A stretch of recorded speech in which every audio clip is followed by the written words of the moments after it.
Excelentíssimo senhor senador Moca, presidente da Comissão de Assuntos Sociais do Senado, excelentíssimo senhor doutor subprocurador-geral da República Eitel Santiago de Brito Pereira, em nome do qual cumprimento os demais representantes aqui nessa mesa, excelentíssimos senadores, senadoras, demais autoridades aqui presentes, senhoras e senhores, bom dia. Primeiro, gostaria de agradecer ao senador Moca pelo convite para apresentarmos a esta comissão um trabalho relevante que foi feito pelo tribunal nessa área. E eu preparei uma apresentação que eu pretendo cumprir a lei dos 10 minutos, né, já que a gente está falando da lei dos 60 dias, apresentar o resumo desse trabalho que foi feito. Em 2010, foi feita uma auditoria de natureza operacional na Política Nacional de Atenção Oncológica, cujo objetivo foi avaliar a implementação da rede de atenção.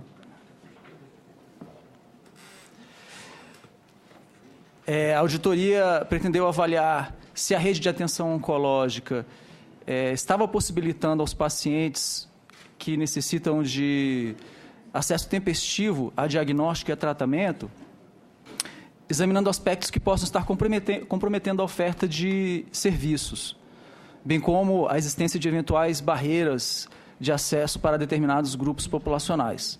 Essa auditoria também avaliou a adequação dos esquemas terapêuticos adotados pelo SUS para os tratamentos oncológicos, segundo a opinião de especialistas no tema. O relator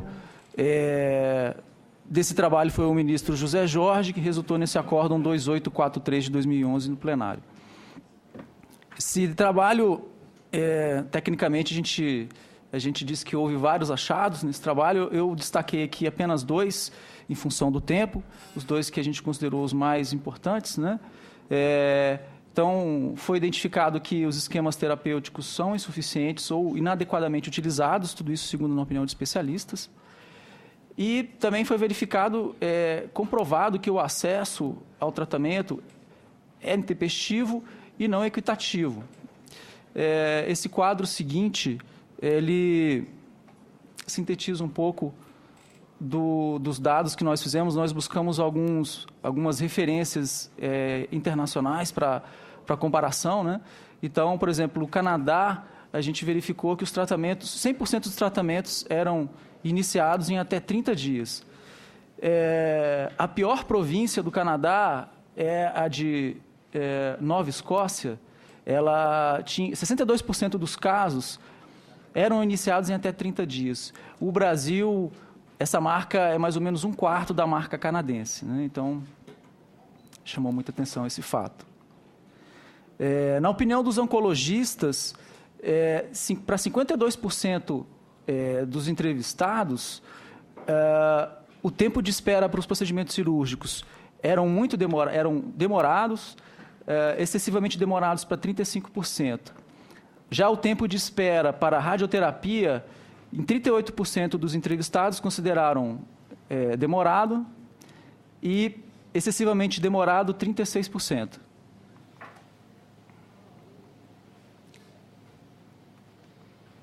Acho que congelou aqui.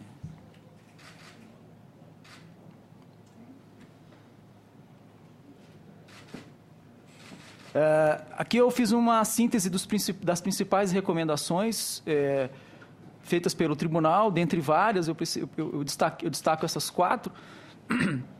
Foi feita uma recomendação para o Ministério da Saúde para desenvolvimento de um plano para sanar a insuficiência da estrutura da rede de atenção oncológica.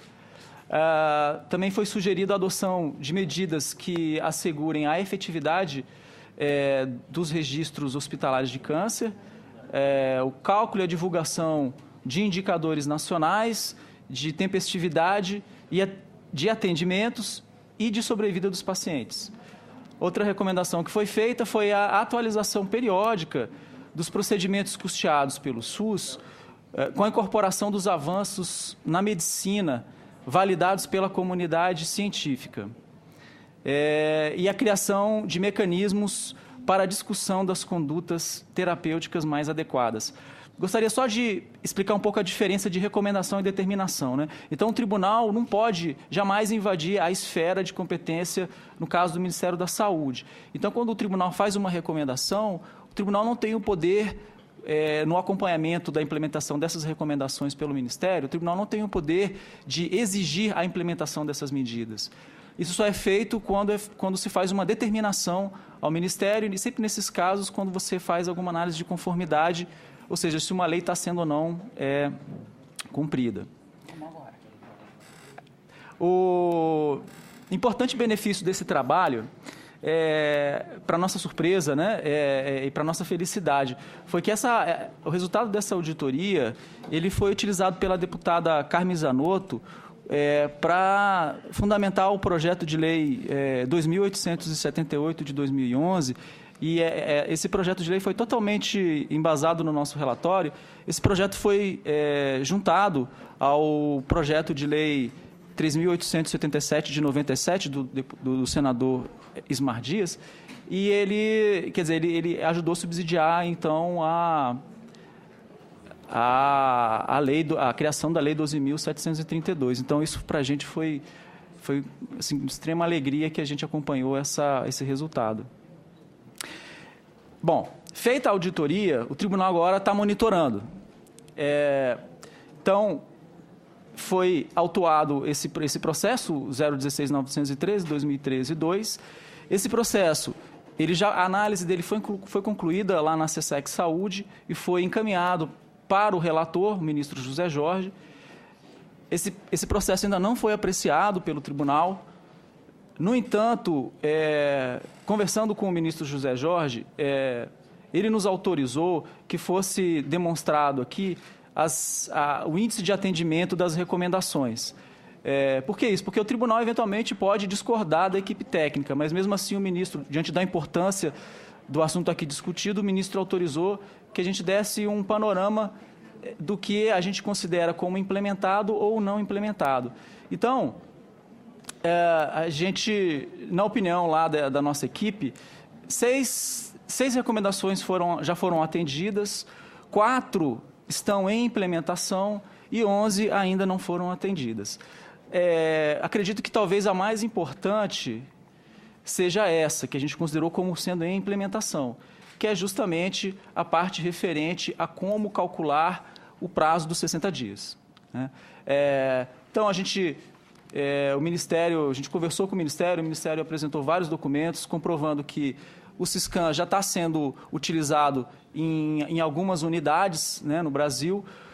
O Ministério, talvez depois o representante do Ministério possa até detalhar isso melhor, mas o Ministério alegou que esse sistema ele tem que ser implantado em todos os laboratórios de citopatologia e anatomia patológica, em todas as unidades de radiologia, nos hospitais habilitados em alta complexidade, em oncologia, nos laboratórios de especialidades relacionadas ao câncer e nas coordenações estaduais e municipais que cuidam desse assunto. Então, é um tremendo desafio para o Ministério isso, né?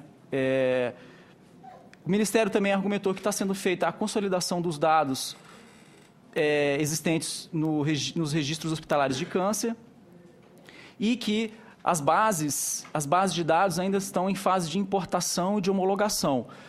Até a época da realização do monitoramento, o estado de São Paulo, por exemplo, agora eu não sei se é o estado ou se foi o município, eu acredito que foi o estado, ele ainda não tinha encaminhado os dados para essa homologação, estava em fase de homologação. Ações futuras, o tribunal vai continuar monitorando a maturação do sistema, né? Por 2 motivos. Primeiro, porque o monitoramento formal continua, e segundo, porque o tribunal anualmente vai produzir um relatório sistêmico da área da saúde, como esse ano já apresentou para o Congresso, e um dos temas que o tribunal vai acompanhar ad aeternum até que esse problema, digamos assim, seja resolvido. Então, anualmente, a gente vai dar notícia para o Congresso da situação relativa à questão da política oncológica. E eu termino a minha apresentação mostrando aí a maior fonte de inspiração para a gente lá no TCU, que é o sorriso estampado na cara dessas crianças aí. Espero que sirva de motivação para todos aqui que trabalham com isso, que sirva para a gente cada vez mais se empenhar para ajudar as crianças e todos aqueles que estão acometidos dessa doença tão grave, né? Isso aí é um programa Dodói da Associação Brasileira de Leucemia. Eles entregam aí kits da Mônica, foi uma parceria com o Instituto Maurício de Souza, e a gente achou muito interessante porque a sociedade está se movimentando para tentar minimizar a dor dessas crianças. Muito obrigado.